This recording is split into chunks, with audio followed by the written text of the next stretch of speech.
আজ বৃষ্টি রান্নাঘরে আপনাদের জন্য কাবলি ছোলার পনিরের একটা রেসিপি নিয়ে হাজির হলাম। কাছে দূরে যেখান থেকে আমার ভিডিওটি দেখছেন আশা করি সবাই ভালো আছেন।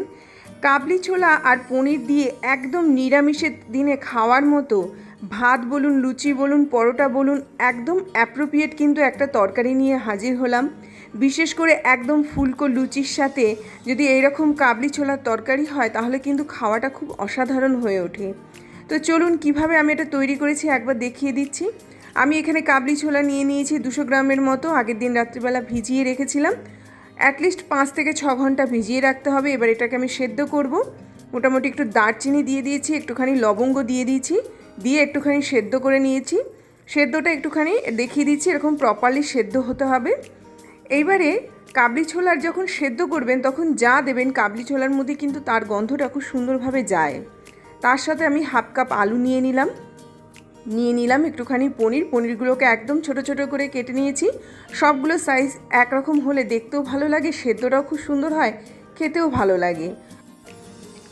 এবার কড়ার মধ্যে 2 টেবিল চামচ মতো আমি তেল দিয়ে দিয়েছি। তেলটা একটুখানি গরম হয়ে গেলে আমি পনিরগুলো এর মধ্যে দিয়ে দিলাম একটুখানি নুন, একটুখানি হলুদ, আর কাবলি চানার যে মশলাটা কিনতে পাওয়া যায় তার থেকে সামান্য একটুখানি মশলা আমি এর মধ্যে দিয়ে দিলাম।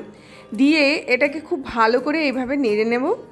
একদম ভাজবো, কিন্তু পনির খুব বেশি ভাজার দরকার পড়ে না, সামান্য একটুখানি ভেজে নিলেই কিন্তু যথেষ্ট। খুব বেশি কড়া ভাজা কিন্তু আমি এটার করব না। তো মোটামুটি এরকমভাবে একটুখানি মিডিয়াম আঁচে এপিট ওপিট করে এটাকে আমি একটুখানি ভাজা করে নিলাম। এবার যখন এই রকম একটুখানি ভাজা হয়ে যাবে আমি এটাকে তুলে নিয়েছি। একদম কিন্তু কড়া ভাজা করব না, তাহলে কিন্তু পনিরটা অনেকটা শক্ত হয়ে যাবে। তো মোটামুটি 2 থেকে 3 মিনিট এপিট ওপিট করে ভাজা করলেই যথেষ্ট, আর আঁচ তখন মিডিয়াম থাকবে। এবার আলুটাও আমি ঠিক নুন হলুদ দিয়ে একটুখানি ভেজে নেব। একটুখানি সামান্য তেল দিয়ে দিলাম এর মধ্যে, যাতে আলুটা খুব সুন্দরভাবে ভাজা হয়। এবার আলুটাকেও আমি খুব ভালো করে নাড়াচাড়া করে নেব, অনেকটা ভাজার মধ্যেই যাতে সেদ্ধ হয়ে যায় সেই জন্য কন্টিনিউয়াসলি এরকমভাবে নেড়ে চেড়ে আবার মাঝে মাঝে থেমে এটাকে কমপ্লিটলি ভাজা করে নিতে হবে। যদি মনে করেন এরকমভাবে একটুখানি ঢাকনা দিয়ে দেবেন, ঢাকনা দিয়ে আলুটাকে একটুখানি সেদ্ধ করে নিতে হবে, কেননা অলরেডি কাবলি ছোলাটা আমার সেদ্ধ করাই আছে। তার সাথে সাথে পনির সেদ্ধ হতে বেশিক্ষণ সময় লাগে না। তো আলুটাকে আমি এরকমভাবে নাড়াচাড়ার মাঝখান দিয়েই কিন্তু এরকমভাবে একটু সেদ্ধ করে নিলাম। এবার আলুটাকেও আমি এরকমভাবে একটু তুলে নিলাম। এবার বাকি যে তেলটা পড়ে রইল সেই তেলটার মধ্যে আমি 2টো শুকনো লঙ্কা দিয়ে দিলাম, তেজপাতা দিয়ে দিলাম। এবার গরম মশলার মধ্যে দারচিনি, লবঙ্গ, এলাচ একটু পরিমাণে দিয়ে দিলাম। খুব বেশি দেওয়ার দরকার নেই, সামান্য একটু পরিমাণে দিলেই হবে। এবার এগুলো একটুখানি ভাজা ভাজা মতো করে নিতে হবে। সঙ্গে একটুখানি জিরে আমি এর মধ্যে ফোড়নে দিয়ে দিলাম। জিরের গন্ধটা এর সঙ্গে খুব সুন্দর যায়, তো অবশ্যই এর মধ্যে জিরে দেবেন। আর যদি মনে হয় জিরে দেওয়ার ইচ্ছে নেই তাহলে সেই ক্ষেত্রে আপনারা হিং ব্যবহার করতে পারেন, হিঙের গন্ধ এর সাথে ভালো লাগে। এর সাথে আমি একটা পেস্ট এর মধ্যে ব্যবহার করেছি। পেস্টের মধ্যে আমি একটুখানি টমেটো দিয়ে দিয়েছি, একটুখানি যে তরমুজের বীজ রয়েছে যেগুলোকে আমরা মগজদানা বলি সেই মগজদানা এর মধ্যে দিয়েছি, একটুখানি কাঁচা লঙ্কা দিয়েছি। সবটা দিয়ে এর একটা পেস্ট তৈরি করে নিয়েছি। তৈরি করে নিয়ে সেই পেস্টটা এর মধ্যে দিয়ে দিলাম। এটাই আমার গ্রেভির বেসটা তৈরি হবে। তো এর মধ্যে সামান্য একটুখানি জল দিয়ে এটাকে কন্টিনিউয়াসলি নাড়তে হবে, একটু কষিয়ে নিতে হবে।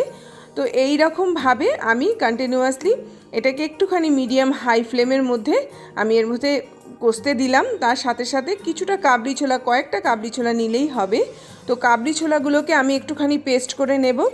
এইবারে যে গ্রেভিটা আমার একটুখানি ফুটে উঠবে তার মধ্যে আমি হলুদ দিয়ে দেব জিরে, সঙ্গে দিয়ে দেব ধনে গুঁড়ো এবং সঙ্গে লাল লঙ্কা গুঁড়ো। আপনার যদি মনে হয় ঝালটা একটু কম খাবেন তাহলে সেই ক্ষেত্রে কাশ্মীরি লঙ্কা গুঁড়োও ইউজ করতে পারেন। এইবার আমি যে কাবলি ছোলার একটা পেস্ট তৈরি করে নিয়েছি সেই পেস্টটা এর মধ্যে দিয়ে দিলাম। দিয়ে এটাকে খুব ভালো করে কিন্তু কষিয়ে নিতে হবে। এই রকমভাবে আমি এটাকে খুব ভালো করে কষিয়ে নিলাম। অল্প অল্প করে জল দিয়ে এটাকে খুব সুন্দরভাবে কিন্তু এরকমভাবে কষিয়ে নিতে হবে। এবারে আমি এটাকে খুব ভালো করে নাড়াচাড়া করে নিলাম। নাড়াচাড়া করে এর যে কাঁচা স্মেলটা সেই স্মেলটা এরকমভাবে যখন সরে যাবে ততক্ষণ পর্যন্ত কিন্তু এটাকে কষাতে হবে। একটুখানি করে জল দিচ্ছি আর কষাচ্ছি। তার সঙ্গে আমি একটুখানি চানা মশলার যে ইনস্ট্যান্ট পাউডারটা পাওয়া যায় সেটা এর মধ্যে দিয়ে দিলাম। দেওয়ার পরে আলু আর পনিরটা যে আগে থেকে ভাজা করা ছিল সেটা দিয়ে এবার এটাকে খুব ভালো করে কষিয়ে নেব। একদম ভালো করে কষাতে হবে। এই ক্ষেত্রেও কিন্তু সামান্য একটুখানি আমি জল ব্যবহার করেই কিন্তু এটাকে কষাবো। এটা অসম্ভব আকারে ভালো খেতে এবং খুব টেস্টি একটা খাবার। বিশেষ করে যদি আপনারা একদম গরম গরম লুচির সাথে এটা খেতে পারেন তাহলে কিন্তু এটা স্বাদটা অনবদ্য লাগে। তো এই রকমভাবে যখন এটা অলমোস্ট কষে এসছে, এইবারে আমি এর মধ্যে সামান্য একটুখানি তেল দিলাম, কেননা আমার একটুখানি ড্রাই বলে মনে হয়েছে। নিরামিষ তরকারি একটুখানি তেল থাকলে বা একটুখানি মিষ্টি মিষ্টি খেতেই কিন্তু বেশি ভালো লাগে। এরই মাঝখানে বলে রাখি, যদি আমার চ্যানেলটিকে আপনাদের ভালো লেগে থাকে অবশ্যই চ্যানেলটিকে সাবস্ক্রাইব করুন। আর এই ভিডিওগুলো যদি আপনাদের ভালো লেগে থাকে অবশ্যই লাইক করুন, শেয়ার করুন, নোটিফিকেশন পাওয়ার জন্য বেল আইকনকে প্রেস করুন। আমি এবার কাবলি ছোলাগুলো এর মধ্যে দিয়ে দিলাম। দিয়ে এবার কাবলি ছোলা দিয়েও কিন্তু এটাকে খুব সুন্দরভাবে কষাতে হবে।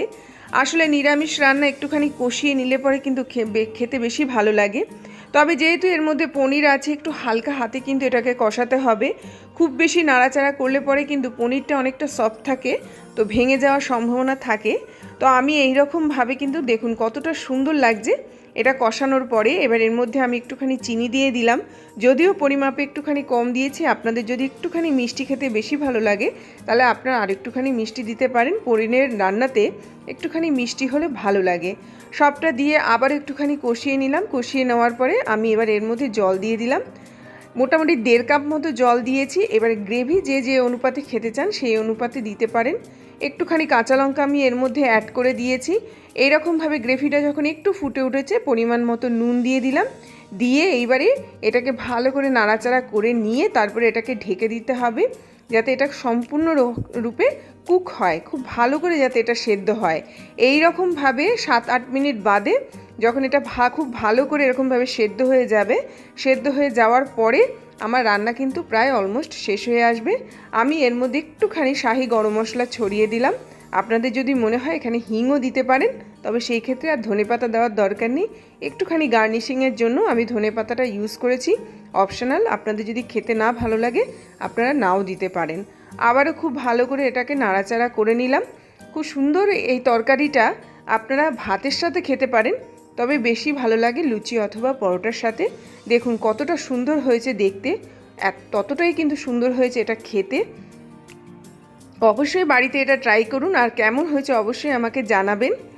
আজকে তাহলে আসি, আবার আসবো একটা নতুন ভিডিও নিয়ে। ততক্ষণ সবাই ভালো থাকবেন। একটু সামনে থেকে দেখিয়ে দিচ্ছি, দেখুন একদম গরম গরম ফুলকো লুচি আর তার সাথে সাথে পনিরের এই রেসিপি অসাধারণ লাগে। একদিকে যেমন কাবলি ছোলা, অন্যদিকে পনির, অসাধারণ এই কম্বিনেশন। অবশ্যই বাড়িতে একবার ট্রাই করুন, আর কেমন হয়েছে অবশ্যই কিন্তু জানাবেন। আসলাম তাহলে।